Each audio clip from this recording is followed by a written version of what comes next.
Oh, it's nice.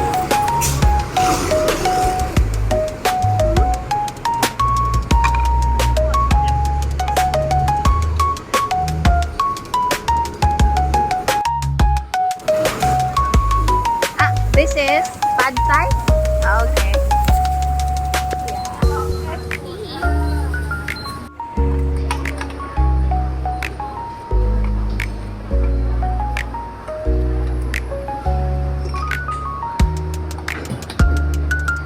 Okay, thank you.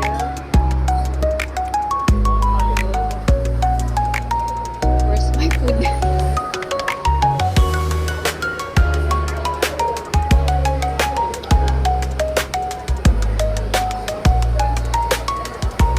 Thank you.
They tell me that I'm never gonna make it. They want me to do something that could make sense. They hate when I keep dreaming I'll be famous, but I don't give a fuck, I'ma keep chasing. I got all this potential that's deep inside of me, but they hate when you're successful cause they try to be. They sit there being judgmental because you're trying things, and they just want you to settle and do the right thing. So get a good job. So this is the